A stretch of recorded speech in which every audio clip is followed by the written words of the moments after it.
You don't belong here. Get out! The fingernail was 2 inches from Marcus's nose, red, sharp, trembling with rage. Victoria's voice cut through the first-class cabin like a knife through silk. Look at you. Clearance rack jeans, a wrinkled shirt, and these children? Marcus didn't blink.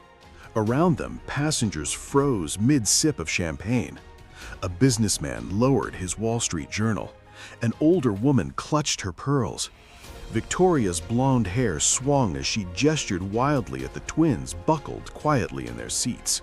This is first class. Do you understand what that means? It means standards. It means people who actually earned their seat. She leaned closer, her perfume expensive and suffocating. Let me guess. Birthday miles? Pity upgrade? Did some gate agent feel sorry for the single dad act? Marcus's jaw tightened, but he said nothing. Victoria continued, her voice climbing. "You're ruining my experience," Victoria continued, her voice climbing. "I paid $11,000 for this ticket. $11,000. And now I have to sit near this." She waved her hand dismissively at 8-year-old Mia and Leo, who sat stone still by the window. A flight attendant appeared from the galley, eyes wide. Victoria spun toward her. "Finally, get these people out of first class. Now, they clearly don't belong here." The cabin went silent. Marcus finally spoke. His voice was quiet, calm. "We're not moving." Victoria's face flushed crimson. "Excuse me?" "I said," Marcus met her eyes, "we're not moving." Her mouth fell open, then snapped shut, then twisted into something ugly. "Do you know who I am?" she shrieked. "I fly first class 40 times a year. I have Diamond Elite status, and you are just some nobody with a cheap ticket and badly raised brats." Mia's small hand found her brother's under the armrest. Leo squeezed back. Marcus stood up. He wasn't tall, wasn't bulky, but something in the way he rose made Victoria take half a step back. "Ma'am, I'm going to give you one chance to apologize to my children and sit down." Victoria laughed, loud and sharp. "Or what?" She stuck her finger back in his face. "What are you going to do about it?" Marcus tilted his head slightly and smiled. It wasn't a warm smile. "You'll see." Victoria whipped around toward the twins. "You!" She jabbed her finger at Mia. "Wipe that stupid look off your face." Mia blinked up at her, confused. "And your shoes are filthy, filthy. You probably tracked dirt all over these premium seats." Victoria's voice grew shrill. "Do you have any idea how much these leather seats cost? More than your father makes in a month, I guarantee it." Leo's face hardened. Marcus stepped forward. "That's enough." "It's not enough," Victoria shrieked. She turned to the other passengers. "Does anyone else see this? These children are a nuisance. They shouldn't be allowed up here. This is supposed to be a peaceful, luxurious experience, and instead I'm stuck next to—" "Miss?" Mia's small voice cut through the tirade. "What?" Victoria's head snapped down. "What?" Mia looked at her brother with perfect innocence. "Leo, why is that lady's face so red?" Leo tilted his head, studying Victoria like a science project. "I don't know, Mia. Maybe she's sick? Do you think she forgot to take her medicine?" A snort came from row 3. Someone tried to cover it with a cough. Victoria's eyes bulged. "How dare you?"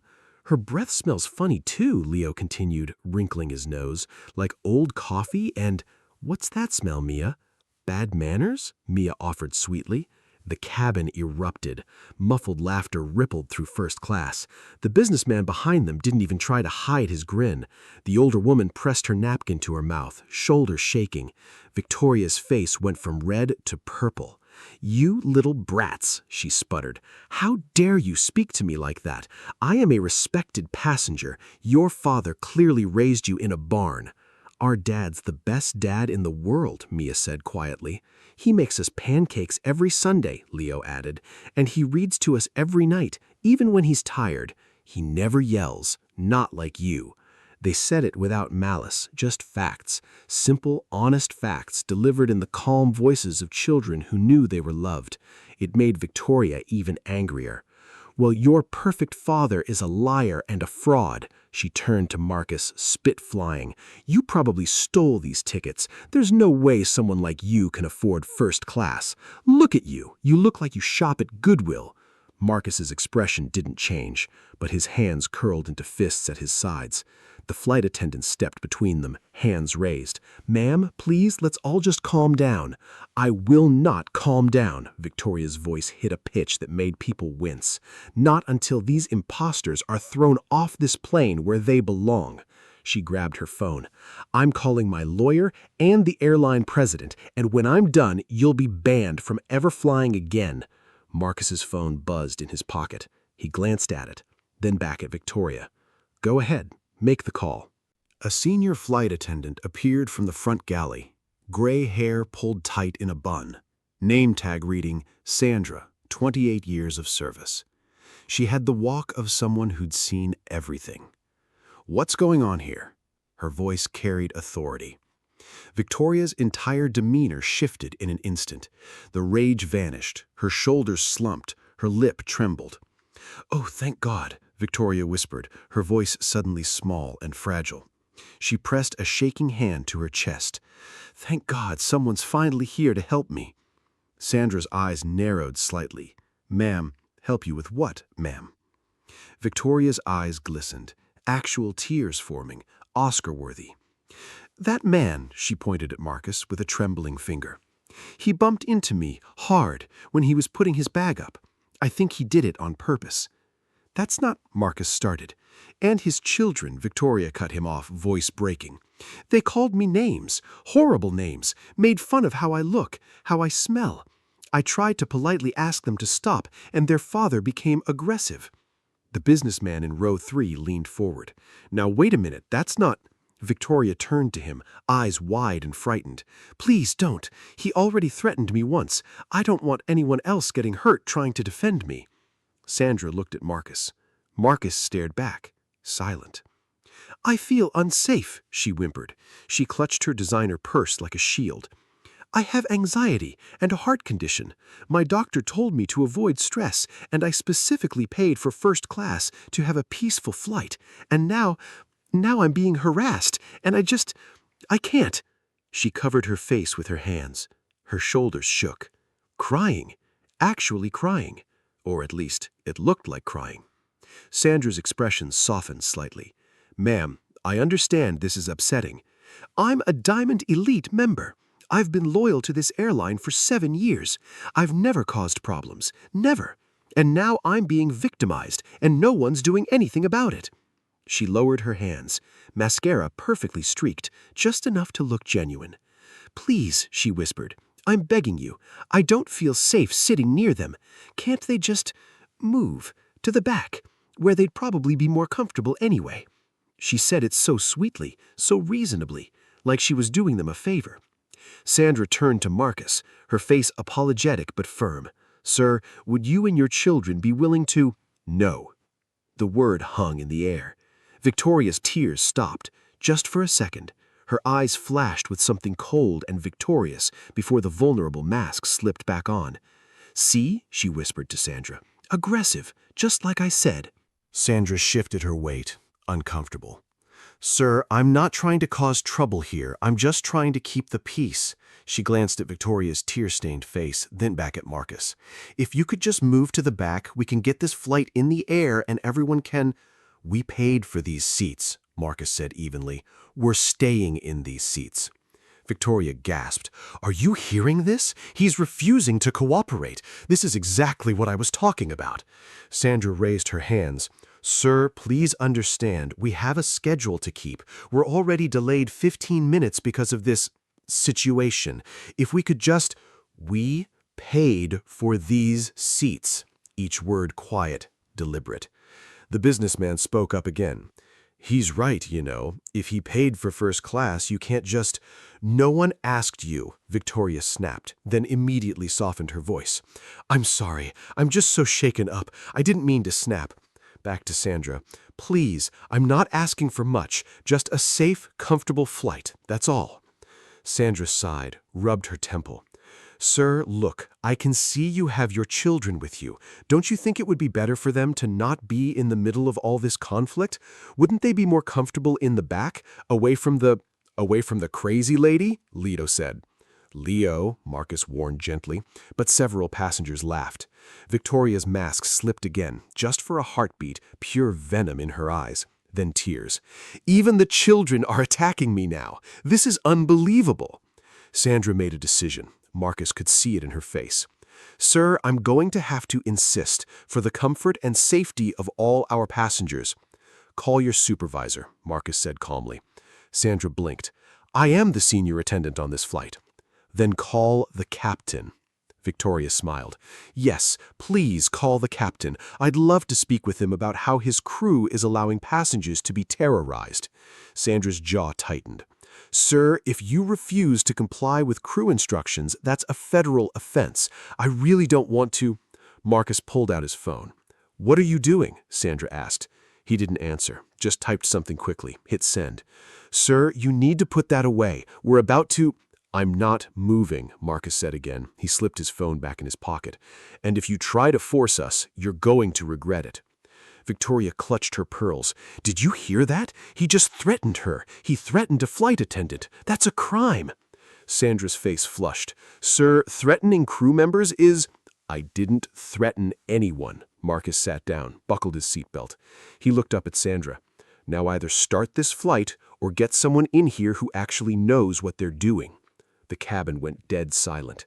Victoria's mouth opened and closed like a fish. Sandra stood frozen, clearly weighing her options. Then she turned and walked stiffly toward the cockpit. Victoria's smile returned. You just made the biggest mistake of your life. Victoria wasn't done. Show me your boarding pass, she demanded, turning back to Marcus. Excuse me? Your boarding pass. I want to see proof you actually paid for these seats. For all we know, you're a stowaway. Marcus said nothing. That's what I thought. Victoria's voice rose so the whole cabin could hear. He can't prove it because he doesn't belong here. Probably snuck past the gate agent. Ma'am, that's ridiculous, the businessman said. Security doesn't just... Show me the pass, Victoria shrieked. Marcus sighed, pulled out his phone again, tapped the screen a few times, turned it toward her. Victoria squinted at it. Her triumphant expression faltered. The boarding pass was there, but it looked different. Black background, gold lettering, a logo she didn't recognize. What is this? She demanded. This doesn't look like a normal ticket. Because it's not, Marcus said quietly. See? Fraud. He's using a fake... It's a corporate account, the businessman interrupted. He was leaning forward now, staring at Marcus with sudden recognition. That's a private booking code. Victoria waved him off. I don't care what it is. It looks fake to me. But the businessman wasn't listening to her anymore. He was staring at Marcus's face, squinting. Then his eyes went wide. Oh my God, he whispered. His wife leaned over. What? What is it? Honey, he grabbed her arm. I just saw him. At the airport. On the magazine cover at the newsstand. What magazine? Forbes. The word dropped like a bomb. Several heads turned. Victoria froze. You're mistaken, she said quickly. This man is clearly not. No, I'm sure of it. The businessman pulled out his own phone, fingers flying. It was the new issue, Aviation's Youngest Billionaire or something like that, had his picture right on the front. He found what he was looking for, held up his phone. The cover showed a man in a sharp suit standing in front of a private jet. Same dark hair, same jawline, same calm, unbothered expression. Marcus Sterling. The woman in row 5 gasped. Oh my God, it is him. Who? Someone asked. Marcus Sterling. He owns... Nobody, Victoria cut in loudly. He's nobody. This is just some look-alike trying to get attention, probably counting on people being stupid enough to. Ma'am, the older woman with pearls spoke up, I'm just saying, if there's even a chance he's who they think he is, she trailed off meaningfully. Victoria laughed, shrill and defensive. Please, look at him. Does he look like a billionaire? No logos, no jewelry, wrinkled clothes, flying commercial with children? She said children like it was a disease. Billionaires don't fly commercial, they have private jets. Marcus's phone buzzed. He glanced at it, typed a short reply, slipped it back in his pocket. "You done?" asked Victoria. Her face twisted. "You know what? No, I'm not done."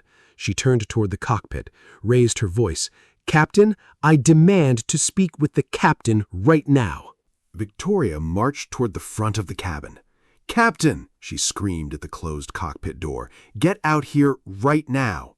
Sandra emerged from the galley, face pale. "Ma'am, you need to return to your seat immediately." "No!" Victoria spun on her. "I have had enough. This incompetent crew, this fraud in first class, these horrible children. I spend hundreds of thousands of dollars with this airline every year."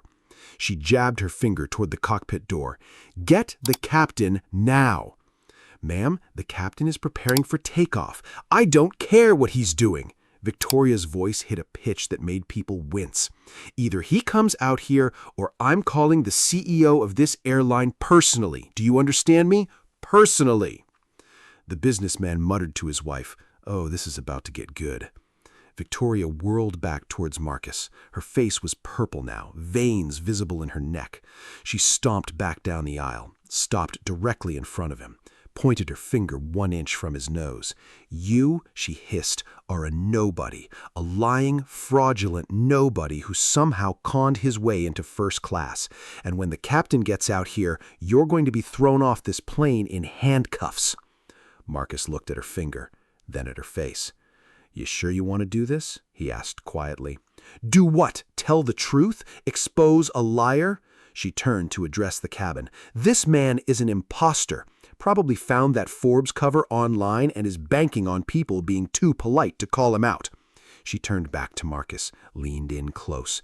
"I've been flying for 20 years. I know every trick, every scam. And you're just another con artist who thought he could—" The cockpit door opened. Heavy step-foots. The captain stepped into the aisle. Tall, gray hair, uniform perfectly pressed, face carved from stone. Victoria's eyes lit up. "Finally!" She rushed toward the captain. "Captain, thank God! I need these people removed from your aircraft immediately." The captain's eyes swept the cabin, taking in the scene. "Ma'am, what seems to be this man," Victoria pointed dramatically at Marcus. "He's harassing me, he's been aggressive, threatening, and completely uncooperative with your flight attendants." She clutched her chest. "I don't feel safe, Captain. As a Diamond Elite member and a loyal passenger, I am demanding that you remove this man and his children from your aircraft before someone gets hurt." The captain's jaw tightened. He looked past Victoria. His eyes found Marcus, and every drop of color drained from his face. "Oh no," he whispered. Victoria didn't notice. She was on a roll. "Yes, oh yes, finally someone who understands the severity of this situation. This man needs to be—" "Mr. Sterling?" The captain's voice cut through hers like ice. "I'm sorry, what?" The captain walked past her, didn't even look at her, walked straight to Marcus and straightened to attention. "Sir?" The captain's hand went to his cap, not quite a salute, but close. "Mr. Sterling, I had no idea you were on this flight, sir. Is everything all right?" The cabin went dead silent. Victoria's mouth opened, closed, opened again. "I'm sorry, what?" she repeated. The captain ignored her completely. His attention was locked on Marcus. "Sir, I apologize for the delay. If there's anything you need—" "Captain," Victoria's voice cracked, "what are you doing? This man is the problem. I'm the one who called you out here. I'm the one who—" "Ma'am," the captain finally looked at her. His expression was ice. "Step back." "Excuse me?" "Step back." Victoria stammered. You don't understand. This man has been harassing me, threatening me. Is that true, sir?" the captain asked Marcus. Marcus stood slowly, buttoned his jacket. "Captain Reynolds," he said calmly, "this woman has spent the last 20 minutes screaming at my children. She called them filthy. She called them brats. She faked tears to manipulate your crew. And she's demanded 3 times that we be thrown off this aircraft. Captain Reynolds' jaw clenched. I see. No, no! Victoria grabbed the captain's arm. He's lying. I'm the victim here. I called you because he was harassing me. Ask your flight attendant. Ask Sandra. She'll tell you. Sandra appeared at the front of the cabin, face white. Sandra, Victoria said desperately, tell him what this man did, how aggressive he was, how he threatened you. Sandra opened her mouth, closed it, looked at Marcus, then at the captain. She swallowed hard. I asked him to move to economy to de-escalate the situation. And he refused, Victoria shouted. See? Uncooperative, aggressive, probably dangerous. Ma'am, the captain said slowly, do you know who this man is? Some fraud pretending to be on a Forbes cover. He's not pretending. The words landed like a slap. Victoria blinked. What? Captain Reynolds turned fully toward her now, and his expression made her take a step back. This is Marcus Sterling, CEO and majority owner of Sterling International Airlines. He paused. The airline you're currently standing in, the airline you've been flying for 20 years. The color drained from Victoria's face. No, that's not possible. He can't be. He owns this plane, Captain Reynolds continued. He owns every plane in our fleet. He signs my paychecks, and yours too, Sandra. Sandra looked like she might faint. No, this is some kind of joke, some kind of, look at him, he's dressed like a father taking his kids on vacation, Marcus said quietly. He took a step toward her. Victoria stumbled backwards. You wanted the captain, Marcus said. You got him. You wanted to speak to someone in charge. Well, he smiled. It wasn't a kind smile. You're speaking to him. Victoria's back hit the seat behind her. Now, Marcus continued softly, get off my plane. Victoria's laugh came out broken, desperate. You can't do this. I'm a paying customer. I have rights. Marcus pulled his phone from his pocket, tapped the screen, turned it toward Captain Reynolds. Her name is Victoria Ashford, frequent flyer number 847 Delta 2293. Pull up her account. The captain already had his tablet out. His fingers moved quickly. His expression darkened as he read. 47 complaints filed against other passengers in the last 3 years. 18 documented incidents of verbal abuse toward flight staff. 6 demands for passenger removal. He looked up. All dismissed because she threatened legal action. Victoria's face went white. Those were legitimate complaints. Those people were... There are notes here from crew members, warnings, reports that never got escalated because... He stopped, looked at Marcus. Because she spent too much money to lose.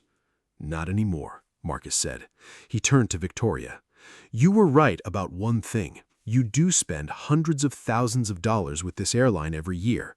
He paused. And every year, you make our employees miserable. You bully passengers. You weaponize your status like a club.